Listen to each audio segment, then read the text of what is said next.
Welcome everyone to the next installment of the AU Research webinar series, and thanks for joining us today. Please note that this session is being recorded and it will be available on the AU Research Center website following this session. I posted the link to our website at the top of the chat box there, so you can refer to that when you want to go and review the recording. Please feel free to type your questions in the chat box as we move through the slides today, and we will address them at the end of the presentation. Before we start this morning, we would like to respectfully acknowledge that we are hosting this session today on the traditional lands of the Indigenous peoples, Inuit, First Nations, Métis of Canada. We honor the ancestry, heritage, and gifts of the Indigenous peoples and give thanks to them. Our presenters today are Claire Nolan and Conor Newman, invited guests of Shabnam Inanloo Dailoo, Faculty of Humanities and Social Sciences here at Athabasca University. They'll be presenting Therapeutic Landscapes, Wellbeing, and Historic Environment. Claire Nolan is an early career researcher specializing in public archaeology and cultural heritage studies. With training and a professional background in archaeology, psychotherapy, and community mental health, she has a particular interest in the social value of the historic environment. Informed by this interdisciplinary perspective, Claire's work is especially concerned with how the historic environment influences individual lived experience intellectually, emotionally, and effectively. Her research is currently focused on developing new approaches for the assessment of the intrinsic value of cultural heritage, strategies for mindful heritage engagement, and the social value of prehistoric archaeology in contemporary Europe. Conor Newman lectures in archaeology at the National University of Ireland in Galway. His research interests include places of sacral kingship and landscape and heritage, and he maintains a toehold in early medieval art and iconography. He has been visiting professor of Celtic archaeology at U of Toronto on 3 occasions and was chairman of the Heritage Council of Ireland 2008 to 16. He is on the board of Uniscape, the European Network of Universities. Shabnam is the chair of the Center for Interdisciplinary Studies and associate professor and director of the Heritage Resources Management Program here at Athabasca University. Shabnam has been involved in projects and research activities related to heritage resources of diverse nature in different settings, from buildings and archaeological sites to cultural landscapes, sacred places, and Indigenous cultural places. Her current research deals with World Heritage Matters in Alberta, Canada, with a focus on nature-culture relationships and the role of communities in heritage resources management. So without further ado, I'll turn the mic over to Shabnam. Thank you very much, Jill, for the very nice introduction. And hello, everyone. Welcome to this session. I really want to thank Claire and also Conor for accepting the invitation and joining us today. It's such a pleasure. So I've had the pleasure of meeting Claire and Conor since January, I would say. So that's the first contact basically that we had when they invited me to be the respondent for Claire's presentation at the Uniscape's online lecture series. So Uniscape, as Jill mentioned, is the European network of universities dedicated to landscape studies and education according to the principles of the European Landscape Convention since 2000. And the aim of Uniscape is to support and reinforce interdisciplinary cooperation within and among European universities regarding landscape issues, especially in the areas of research and education. And my hope is that we could create a connection with North America at some point down the road with this amazing network. So the online lecture series is part of the program that Uniscape's Year of Landscape. They launched it in October 2020, just to mark the 20th anniversary of the convention. So it's not just about, reflecting the depth and diversity of expertise and research activity across the network, but also it harnesses this experience into a Europe-wide didactic platform. So when I got the invitation for the February session, I really appreciated it because of course, because of my background research, I strongly connected to the topic of Claire's research and Conor's, guidance about landscapes and how they are helping us in well-being, and everything matters about historic matters related to historic environments.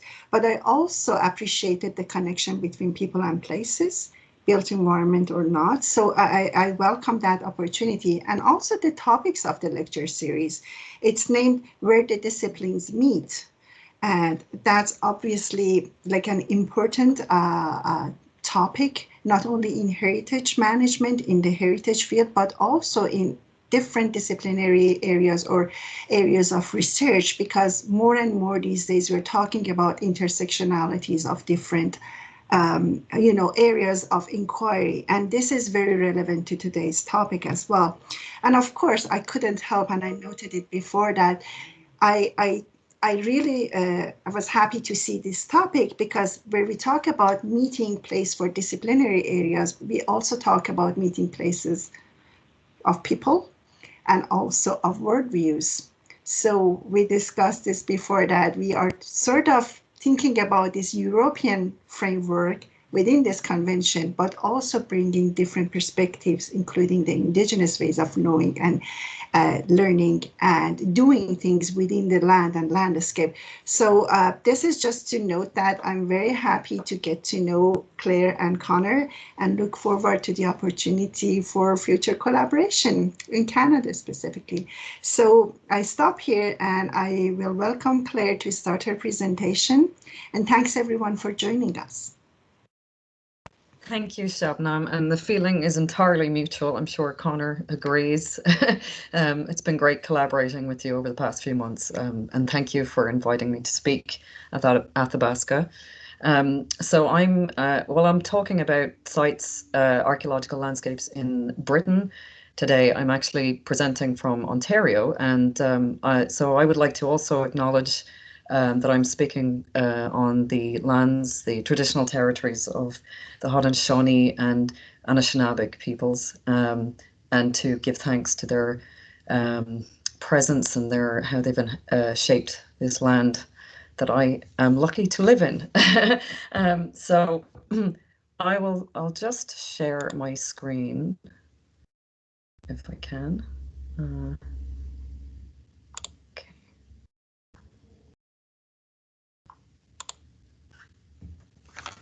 So it might take a minute for that to materialize. I'm not sure.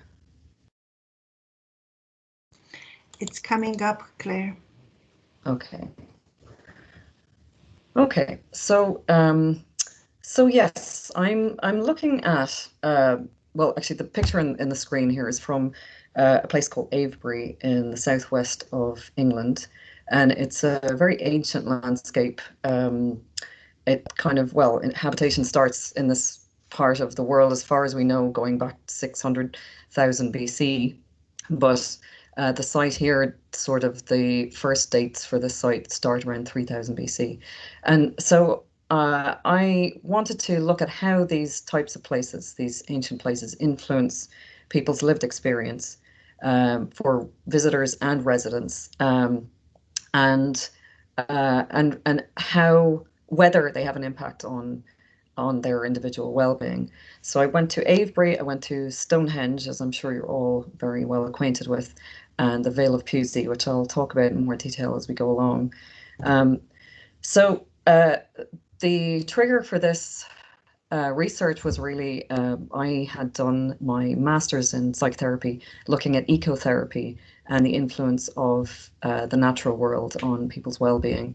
And while I was studying that, I was really wondering, having done a degree in archaeology, I was interested in the historic environment and wondered how the historic aspect of landscape influences well-being.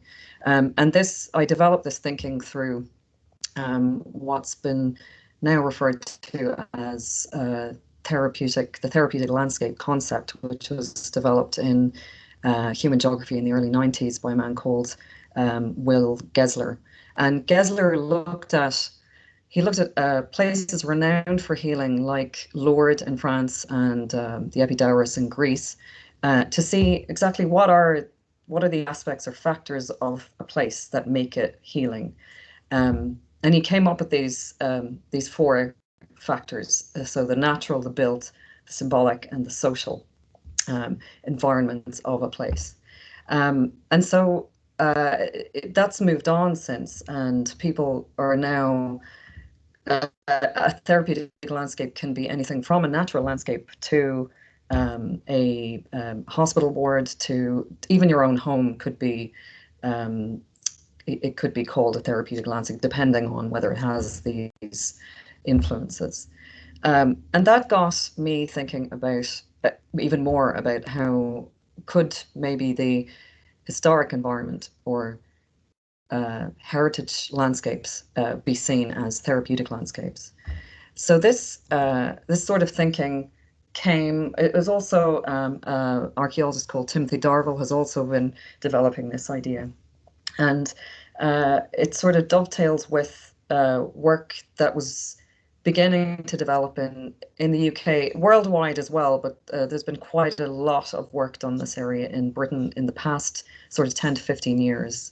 It started with work in museums looking at the power of heritage objects to influence well-being. And then through my own work and the work of others, we were taking it farther out to look at the wider historic environment, including everyday heritage that we pass by on our way to work or sites where we visit. And a lot of this work has been brought together in these 4 different texts. So I won't go into too much detail, but do recommend them because they've kind of summarized a lot of the amount. There's quite a lot of work done, so they bring it all together. And one of these studies looked at the different ways that heritage facilitates well-being. So the kind of obvious ways are that it brings people together around a common interest. And through that bringing people together, it facilitates the development of social networks, development of new skills, especially in things like archaeological excavation, and the practices around heritage. But there is also the element of meaning making that crops up, and that was really highlighted by museum studies, and they looked at the symbolic power of objects to trigger the way we think about ourselves and about the world differently. The areas where we're still developing and still trying to understand is the direct impact of the historic environment generally on individual well-being.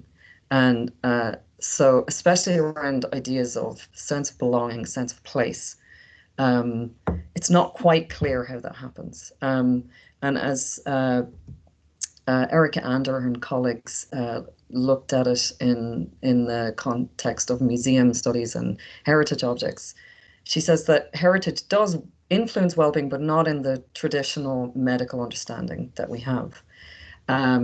So this suggests that cultural heritage and the historic environment has a unique impact. It has a unique kind of a selling point as such. And so I wanted to look at this further in relation to these particular landscapes. So I started to look into what's been described as intrinsic value, the intrinsic value of heritage, which is, as these researchers state here, the value of heritage in itself, its intrinsic value in terms of the individual's experience of heritage intellectually, emotionally, and spiritually. It is these values that people refer to when they say things like, this tells me who I am, or this moves me. And in a way, in my mind anyway, the intrinsic value of heritage is sort of connected to this magical ingredient that makes cultural heritage meaningful for us. So with that in mind, I went to the southwest of England, as you can see here, where these sites are located, and investigated what people thought and what people experienced and felt. So you can see Stonehenge on the left here. To the right, there is this is the Avebury Henge, and in the centre we have what's called Mardenhenge. So Stonehenge is about 40 kilometres to the north of Stonehenge is Avebury Henge, and in between the two, more or less equidistant, is Mardenhenge. And henges are described as circular or subcircular ditched and banked enclosures. As I was saying earlier, they tend to start to be constructed from about 3000 BC and continue in use up until the Middle Bronze Age, so about 1500 BC. But these are only the kind of the modern day focal points of wider landscapes. And so if we look at the Stonehenge landscape in particular, you can see Stonehenge there at the centre with the avenue coming out from it. And all around it, there's just an array of different sites and monuments, some plough levels, some standing, just everywhere, ranging from probably the Mesolithic period, so about 9600 BC, up until the Roman conquest, so around 50 AD. And when I'm talking about what's called the prehistoric era in the UK, so just the pre-Roman period, written documentation and written records. But obviously these landscapes are living landscapes still, and you can see that by there's to the north and the east and the northeast, there are sort of concentrated areas of residential settlement there. So, there are historic monuments ranging right up into the present day. I've just focused on this particular period for now because these are because what's suggested, these types of ancient monuments are not so much like our modern day lifestyles, that they were not very well acquainted with the different structures that characterize this period or the ways of life. And so where we can relate to more recent heritage, I think it's more difficult for people to understand or connect with this type of heritage to derive meaning from it, essentially. So it sort of needed a bit more investigation. So this is that was the Stonehenge landscape, and you can see now the relationship between the three areas with Mardenhenge in the middle, and all of them basically have monument complexes very similar to that at Stonehenge, with different types of monuments. So it was ripe for exploration. And here's just some images of some of the sites. I won't go into detail, but just because we're kind of pressed for time. But there are texts in the bibliography of this presentation that will guide you to have a more in-depth look at these. But, they range from ritual sites. Henges are seen as ritual sites, gathering sites, sites that mark cyclical events like solstices and astronomical alignments. So on the bottom left, we have Durrington Walls, which is also a henge enclosure. We have Woodhenge there at the top, and there are mounds there on the top right-hand corner. There's what's called a barrow mound, which often tends to be a burial mound, sort of ranging from about 2300 BC to about 1500. Here we have some sites in the Avebury landscape, stone circles, strange large mounds. So we have in the bottom left-hand corner there is Silbury Hill, and no one really knows what it's for. So while some of these we do understand to some extent what they were for a lot of them we don't. And you can also see that where we have Avebury there in the top left-hand corner, people are living amongst this stuff. So Avebury village is right inside the henge itself. And here we have some of the sites from the Vale of Peasy. So I went and interviewed 40, I interviewed, I did 40 interviews, one-to-one interviews with residents from these areas, people who live inside these monuments, around them. And I also did 3 kind of in-depth sort of mindfulness-based walks within the Avebury landscape with 3 different groups, 2 groups of university students and 1 group of local people.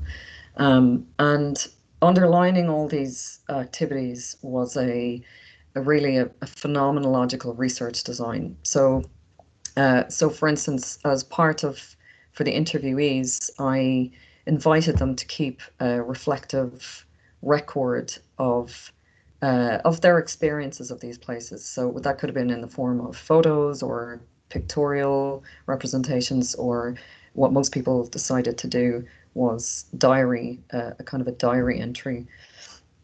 And for the walks, I asked the students to sort of reflect more on their experience of what they were seeing, of what they were feeling, the emotions, the thoughts, feelings, sensations that were coming up for people as they encountered these sites.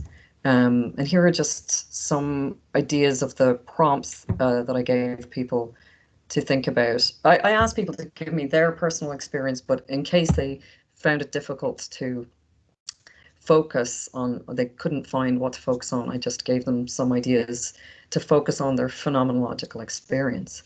And to keep it neutral as well. So I wasn't trying to look for, although I'm focusing on the positive experiences people had and the valued affect and emotions that they had, I was open to hearing about all of their experiences, so good, bad, or indifferent. And here are just some of the photos that some of the residents brought with them to the interviews. Just things, some of things that they just see on a daily basis, and some things maybe not so, maybe more annual. So in the case of the solstice photograph there at Stonehenge. And then the visitor perspective, so from the groups, they were looking at the Avebury landscape from different perspectives. So the kind of 3 main themes that came up were security, collective connections, and the idea of possibility. So I'll explain these a bit more. I'll go through some of the quotes briefly from, mostly here I think are from the residents, but some from visitors as well. And then I'll go into a bit more of an analysis after that. So people responded very much to the physical structures of these sites. So the top quote there, the lady talks about how she feels protected when she's inside Mardenhenge, that it's, you know, it's the physical enclosure of it. And that was quite a big one for people, or even just being held within the landscape itself, being populated with so many monuments, people felt kind of safe within that. The other thing that came up a lot was the feeling of peacefulness that emanates from some of these places. Some people think it's to do with the stillness of the sites. For others, they felt it was something in the landscape and maybe a reason why the monument was built there, or the site. And for others, it was a spiritual feeling. They felt spiritual entities and energies at these sites. And so in a sense, I've kind of included that in the sort of the material agency of these places, and the atmospheres that come up at them. And I think that's also connected to the age of these sites. So I'll go into that in a little bit. But the next one here, the third quote there, talks about the feeling of permanence as well that people intuit at these sites. It's this, the feeling that it's been there for so long, it's unchanging, and it's at least some place where there's security and stability that they can draw on, I suppose, in their daily lives. The fourth quote talks about this idea of going back in time almost, that you feel safe in the past when you go to these places. So there's this feeling of antiquity at these sites that is grounding for people. And it sort of helps them get away from the stresses of their modern day lives. They feel, I think many people talked about the kind of nostalgic benefits they get, that it gives them respite from the stress of a more complex lifestyle, and that they can relate to what is maybe what they perceive as a more land-based lifestyle. That maybe things weren't perfect back then. They weren't like an Eden or anything like that, but they were certainly more connected to their landscape and to the natural world. And then there was the identification that people have, not just with, so the last quote here talks about the identification of feeling part of the wider landscape, part of the journey in that landscape, both locally, but also in terms of feeling part of humanity and the journey of humankind generally. And that was quite a common experience for people. But people also identified with site narratives. So for some people, they could relate to the ritual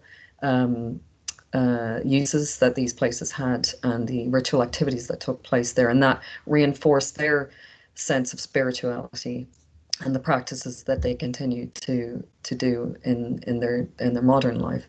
And also the feeling of identity with the collective as well, identifying with a cultural group, or with, again, back to this idea of humanity, that it sort of gives people something to hang on to. And that feeling of connection is even more, it's kind of felt even more in depth, I think, when people directly come into contact with sites. They feel like they're directly touching people of the past. So in this case, I've used the word ancestors, but I don't mean direct ancestry in this case. I mean just the people of the past in that area. And people definitely felt connected to them, and they felt some kind of feeling of solidarity almost. But that they are the kind of the next tenants of the same area, and that they're, as this man talks about in the third quote here, that it's one connected community through time. And that was a really powerful thing that I think a lot of people could relate to. But they also felt held by the fact that people had been in that landscape for so long. So the second quote, the man there talks about feeling contained by the fact that people have been doing stuff in this place for such a long time.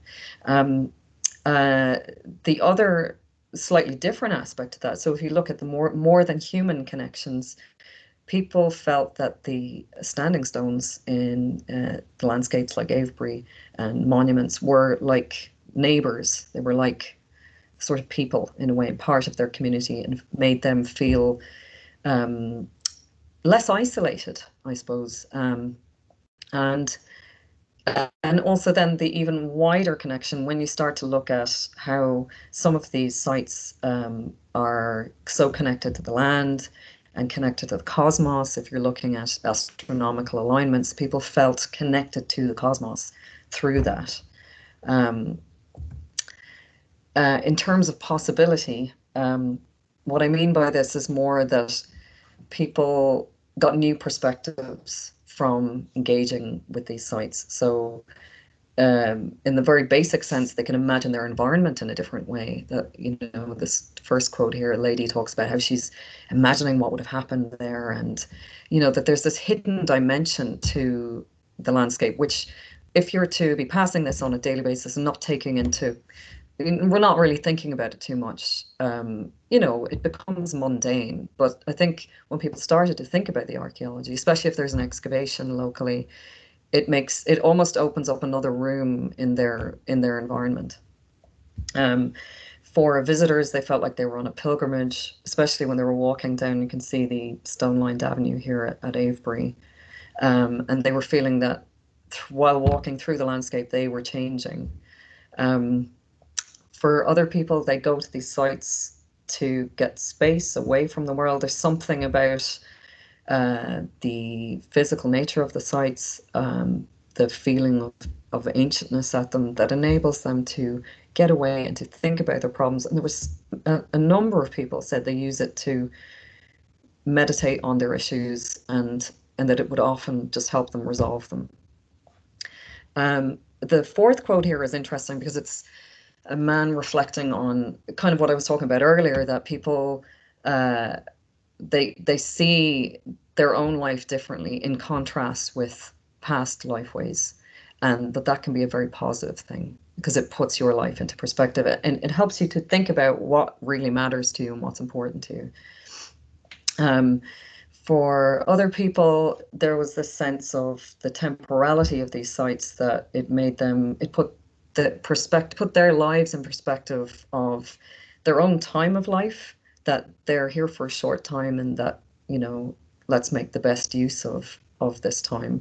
And for others, it was kind of the flip side of that, which is, well, we're just part of this big long continuum. Life goes on, and my problem is just a drop in the ocean, and really I just have to calm down and not worry about it. And so these are, I see it as possibility in that it opens up new choices for people. So really the way I've analyzed this or interpreted it, theorized it, is to look at all of these different experiences in the light of existential well-being.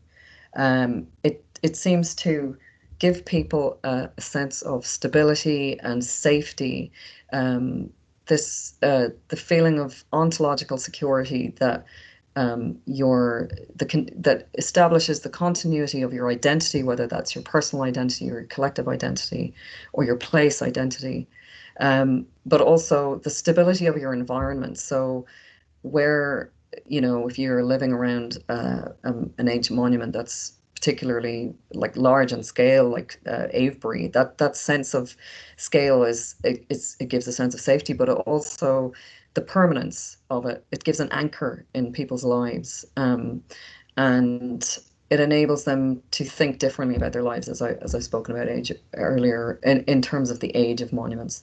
The same with the existential relatedness. Again, it lends itself to security, but it also gives this deeper sense of connection that I think we need in order to feel whole and to thrive, that we are not alone in the universe, whether we're connected to our ancestors or to the ancient monuments around us or to the stars. It helps us to find our place in time and in space, and in terms of relationships throughout time. And then the possibilities, like I said earlier, really just looking at our own world anew and finding the choices and the opportunities we have to live to our full potential. And I've put this down to sort of three main heritage-based factors. So if we're to say that cultural heritage has a unique impact, we could say it's the aesthetic agency of these places, whether it's the form they have or how they instruct our movement through our landscapes, their presence or the atmospheres that we feel there. Or then we have the narrative, so that links us to our connection to place, our connection to the people across time, the practices they had that we identify with or don't identify with, and their worldviews that help us to think differently.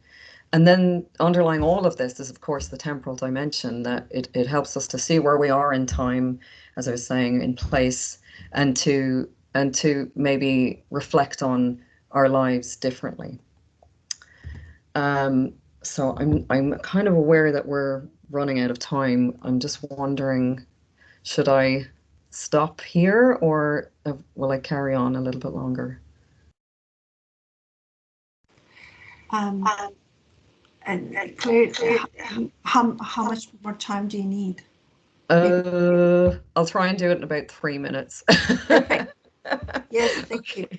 So I won't go into this too much. I know that the presentation will be put up later on, so people can go into it in more depth, and they can always email me, of course, as well. So yes, I was just going to say it wasn't a complete panacea for everybody. Some people don't connect in this way for different reasons, largely, I think, to do with how we manage certain sites and how this impacts people's lives. But generally, I think for those people, they were also conflicted. So it wasn't just black and white. They, in one way, will say the way they manage Stonehenge affects their daily life in a negative way, but also they had positive experiences. And these were, I think it helped to get people to reflect more deeply. So just the first line here, this lady says, it's the first time I've really had to analyze my thoughts and connections about these sites. And I think the point is, certainly for residents, but also for visitors, do we help them to really reflect on their relationship to their everyday heritage or to the sites that they visit, and to really think about their thoughts, feelings, and sensations and what it means to them, how it impacts them personally. And I think we need to do this more, and to help people get in touch with that embodied perspective, that effective feeling. So that's kind of it. Yeah, and really, just that part of that, getting people to reflect, is also crucial to helping people develop a critical awareness. So when it comes to legacies of colonialism, things like that, that we can help people to reflect in a safe way on those kinds of issues, and to develop new choices in their lives, and to, think differently about their lives as well. So that's it, really. I will stop talking now. Thank you for bearing with me. I'll just try and get out of here. Thank you, Claire. Great presentation. It's just amazing how much, we can learn from the land and landscape, and through our interactions, with places that are culturally significant, historically significant. So there are different layers of meaning associated with them. So maybe I turn it over to Conor, please. Okay, well, thank you very much for the invitation to attend this, and thank you, Claire, for another inspiring talk. I have, let me see, 1, 2, 3, 4, 5, 6 pages of notes, which I'm trying to distill down. And the best way for me to do that is I have an image in my mind of a man who called over to our house to drop in some work to my wife, Susan, about 5 or 6 years ago. He's a wonderful uilleann pipe player. The uilleann pipes are the Irish version of the bagpipes.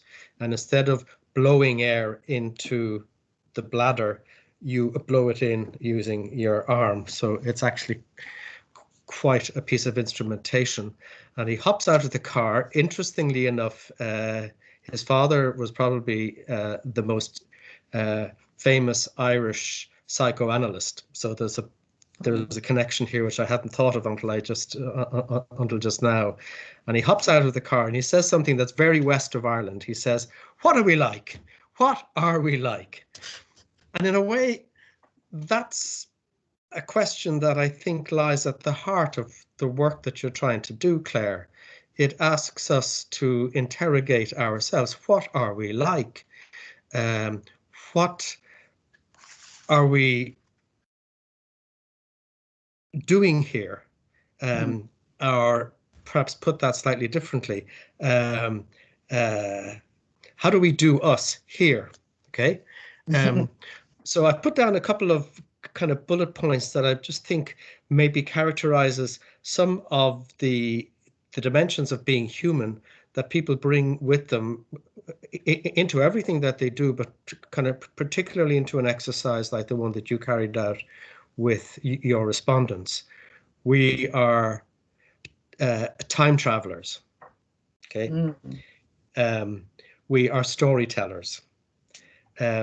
We tell ourselves, we story ourselves into the world in our own minds, and we collectivize those stories. The chapters overlap between my story and your story, and this creates this extraordinarily rich and complex and diverse and often contradictory network that connects us all together. We're placemakers, we're meaning makers. But at the root of it all, we are of this planet. We're of our own antiquity, our nature. And our nature, I think, is too often eclipsed by our nurture in today's world.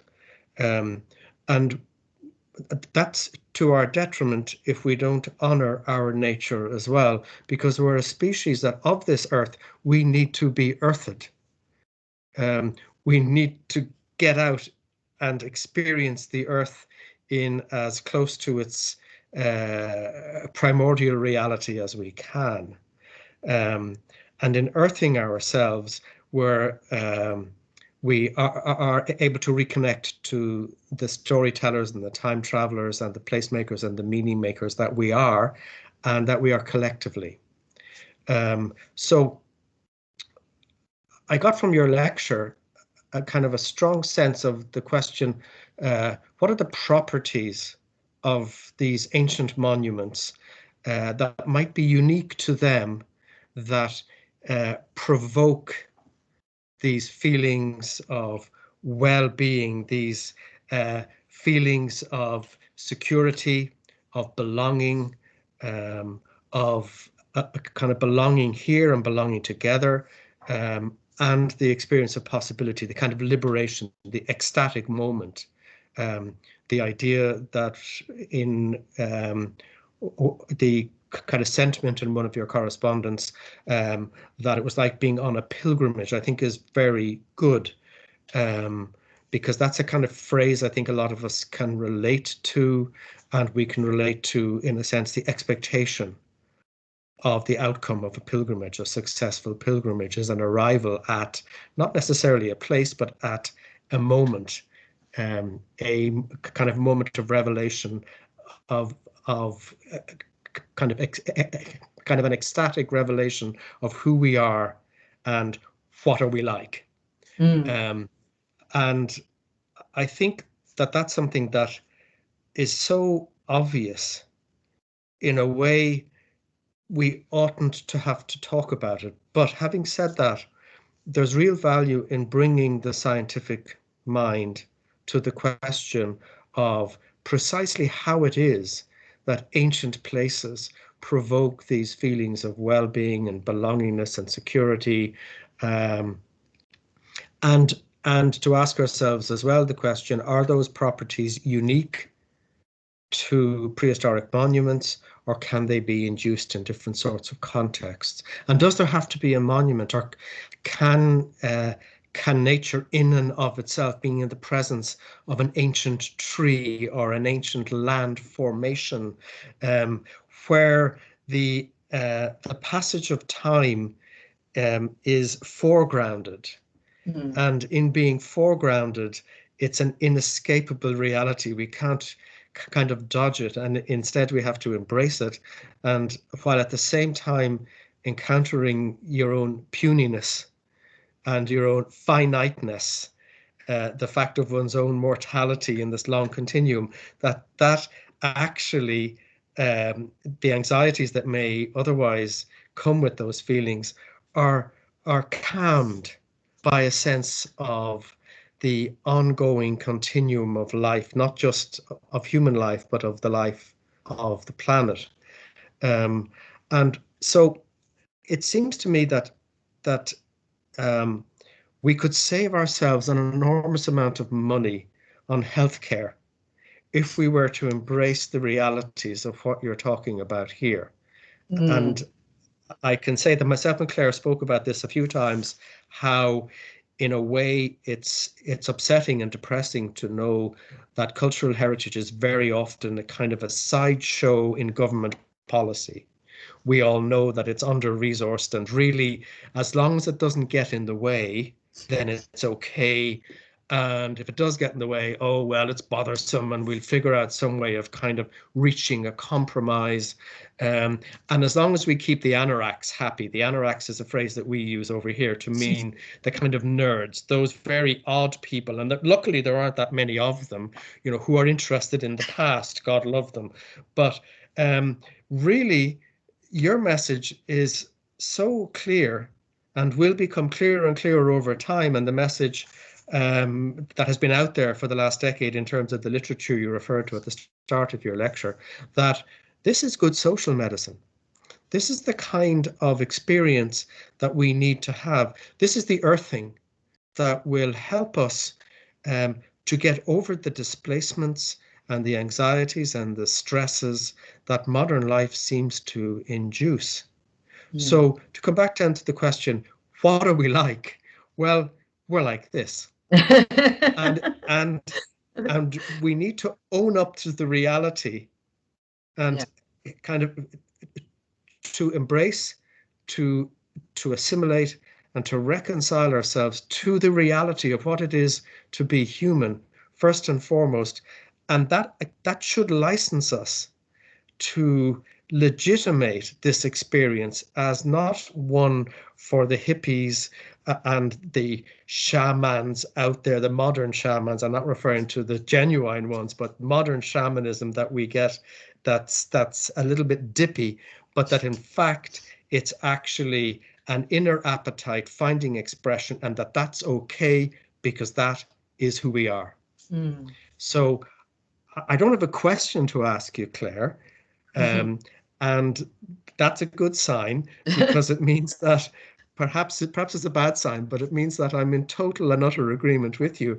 And my wish for the future is that your work will gain a bigger and bigger footprint and will slowly but surely start to affect the way that we look after ourselves, not just as individuals, but collectively on a societal level.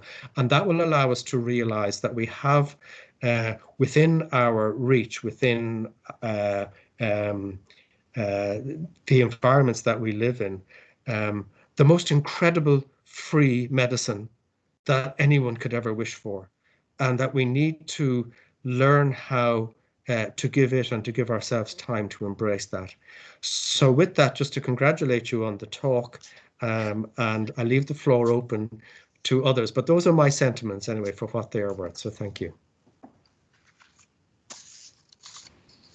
Thank you for your thoughtful comments, Conor. It's just every time I listen to you, I learn a lot, so I appreciate this. I turn it over to Jill to help us with the Q&A if there are any questions, please. Yes, thank you, everyone, and thank you for this very intriguing presentation, Claire. And yes, we'll open the floor to questions now. So if you have a question, please feel free to type it in the chat box or raise your hand and to be called on. Thank you.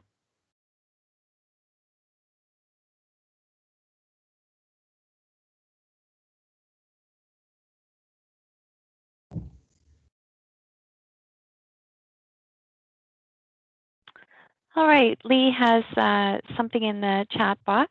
Lee says, seems like these findings aligns with or has relevance and benefits for example, First Nations people in working to protect ancient stone circles and similar landscapes and sites in Western Massachusetts.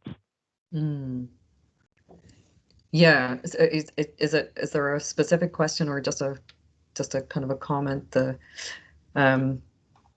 well, I'll respond. Yeah, I agree. I think highly. Thank you for your question. Thank you so much. Thank you. Yeah, I no, I agree with you. I think it's relevant. That's what I found, actually. I found the crossover between some of the work that's been done in Canada. So specifically, there was a paper done a few years ago by David Shape and oh gosh, Angel Beck is the other name, and I can't remember all the colleagues involved, but on archaeology as therapy, and they looked at how some Coast Salish people related to the artifacts that they were excavating. I think it was in advance of some kind of a development as well, but there were a lot of similar things, especially around connection and also, yeah, I don't think they sort of worded it in the same way as ontological security, but essentially that's what they were experiencing from it. And so I think it can't be underestimated how important this is, and especially for people who are trying to reclaim their culture. So yeah, absolutely. Well, it puts it in such a global context, such a human historical context, that it makes it a little less about, that it can only be seen as part of one cultural group's, particular past, and really tap more into the experience of being human and all the things that you bring up. So that's so interesting. Yeah, definitely. All right, thanks, Lee. Megan has a comment. She's also seen quite a bit about archaeology as therapy for post-traumatic stress among veterans. Yes, yeah, that's right. There's tons of it out there. Even more and more, I think it's developing all the time, actually, and it seems to be very effective. I think it's largely around the social dynamics that happen on sites and the sense of purpose people regain when they're coming out into civilian life. But they're starting to look more at the meaning that people that the veterans gain from working on sites as well. And I think that needs to be developed more and more. I think it's really important. But it's definitely seen as a kind of a form of medicine for veterans specifically. Yeah. Could I come in there as well and just say that there's another field of research and activity, really in particular, that's looking at the role of heritage in healing in post-conflict environments. So, for example, there's a very interesting project going on in Kosovo following the war there in the mid-1990s, again it appeals to something I think that's present in your work, Claire, and that is the I'm kind of afraid to use the word novelty, but the difference of the archaeological environment. It's so different from the normal run of people's lives that it removes them from the cut and thrust of day-to-day life into a slightly different place. And so what they're now doing in Kosovo, for example, is they're getting communities who were warring 20 years ago to work together on the restoration of monuments that neither party can claim to have particular ownership of, but also in particular on archaeology that is politically neutral. And it really works very well too in building communities. And I've had that experience in Northern Ireland myself as well, by the way. So I'm aware that it really does work. Yeah, I know I came across a project done on Dunluce Castle in Northern Ireland where that kind of came to be. And I think that was something I wanted to talk about, but I ran out of time, was that, well-being isn't just about feeling good all the time. It's about working through difficult truths and painful truths and coming out the other end of it, whether that's on a personal or collective level. So it's a bigger kind of definition of healing for sure. Yeah. Okay, and I think Anita has a question. Go ahead, Anita. Thanks, Jill, and thank you, Claire, Conor, and Shabnam. I really appreciated the presentation. I invite you to maybe comment on either one of these. I loved what you brought out here. The two things I was thinking of themes are, the tensions of healing and therapeutic self-care, which gets caught up in this sort of capitalist culture that is for humans only, and certain humans, obviously, too. So I think, Claire, you kind of gestured toward that a bit around who gets to visit these sites. So the one question is on like therapeutic healing for whom? And the other one kind of connected to that question is when you talk about ontological security, I'm wondering if any of your participants were racialized differently than the norm, and whether ontological security was something that could be disaggregated by race. I'm thinking, for example, the Black Lives Matter movement is one that shows actually ontological security is impossible for certain people in place. So yeah, either one of those, I know they're two big questions, but wondering if you have thoughts on either of those. Thank you. I have. Thank you for your questions.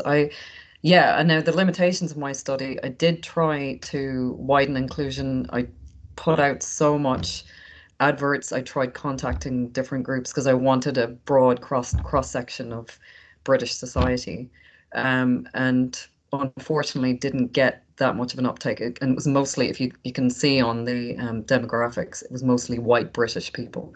So it's very a very unique or very limited perspective. Now, there were some people from different cultures on the visiting groups, and they had similar experiences. But I can only what I have suggested, actually, this was written as a PhD thesis, was that we need further information here to be able to make a wider statement about whether this, is relevant to a broader group of people. So I can't give you an answer on that one because more research needs to be done, essentially. And I would love to do it. If someone give me the money to do it, I will do it in collaboration with different communities.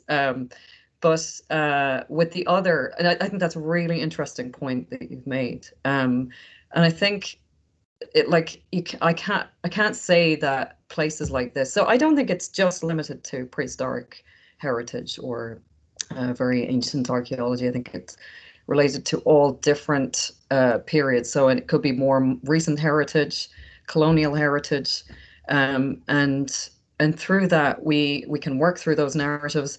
We can find, I think, certain groups, whether they feel safe in their communities socially and feel ontologically insecure in those situations, at least if they can go to a site that they can identify with, that reinforces their sense of identity and the group that they belong to, or the practices that their people have carried out for whatever length of time, that can give an element of ontological security. It won't cure the illness of our society, but it's at least it's a little bit of support that we can rely on, and I think we need to make use of that more and more if we can. Thank you so much. Thank you. All right. And Josie has her hand up. So Josie, if you'd like to ask your question. Hi, Claire. I really enjoyed the presentation. It just was really enjoyable. It's been quite a while since I've had a chance to travel anywhere. Last place I went to was at Chartres, France, and I traveled to Peru as well, to Machu Picchu and all of the places around Sacsayhuaman and all of the stone that was also there. I just wanted to honor you for the work that you're doing, and I thought that one of the, I guess, statements that I wanted to make was that although these heritage sites, these sacred sites, these ancient sites are really and vitally important, I think one of the comments that we need to continuously make is reverence for Mother Earth as a whole. Because of that, we need to have that connection to Mother Earth as a whole, and also the importance of place and the importance of history and politics and warfare in certain areas, such as what you're describing. So I think that all of that information is very significant for people like Conor was mentioning, who have been affected by war. People who have suffered PTSD. And I'd like to add to that conversation a little bit material that I've been reading on understanding trauma, and to look at historical trauma, intergenerational trauma, because we know the effects of Roman conquest and rape and pillaging people, and how behaviors left unhealed continue to perpetuate, whether it be in the churches, whether it be on Indigenous peoples globally. That continuous healing needs to, I think it needs to be acknowledged. And I was wondering if there was like anything in your research that connected people who have been sexually abused, physically abused, childhood abuse, and looking at their connection to Stonehenge and the other two sites that you had mentioned as well, so that there is actually some sort of recognized therapeutic value of addressing PTSD or historical trauma in ancient sacred sites. Wow, that's a very good question. Thank you. Yeah, I mean, some of the people who I interviewed had been diagnosed with clinical mental illness, and now they didn't go into the detail whether there was abuse involved. I don't know for sure, but they had lived with very severe mental health problems for most of their lives.